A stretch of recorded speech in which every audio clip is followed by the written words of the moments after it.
Ilang buwan na rin mula nang mapansin ko yung sanitation worker na laging dumadaan sa harap ng opisina tuwing tanghalian. Madalas kasi akong kumain sa labas kapag maganda ang panahon, kaya nakikita ko siya paminsan-minsan, laging nagmamadali, mukhang pagod at halos walang pahinga.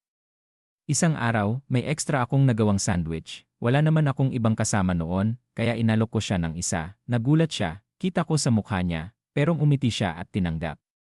Simula noon, tuwing Martes at Huwebes, nagdadala na ako ng sandwich para sa kanya. Simple lang, minsan peanut butter, minsan cheese, minsan, kahit anong meron sa ref, hindi naman ito malaking bagay, pero parang natuwa naman siya.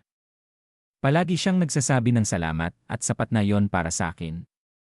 Pero kanina, iba, pagdaan niya, hindi lang siyang umiti, binigay niya sa akin ang isang nakatiklop na papel, sabi niya, sulat daw ng anak niya. Nang makaalis na siya, binuksan ko yung papel, nakasulat doon. Salamat po sa kabaitan niyo sa tatay ko. Sabi po niya, kayo raw ang dahilan kung bakit espesyal ang mga Martes at Huwebes niya. Hindi ko napigilan ang ngiti, tahimik lang ako, pero ang bigat sa puso, hindi sa lungkot, kundi sa tuwa.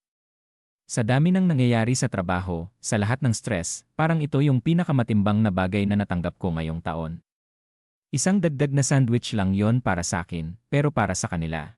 May halaga pala. At para sa akin ngayon, mas lalong naging espesyal na din ang mga Martes at Huwebes ko.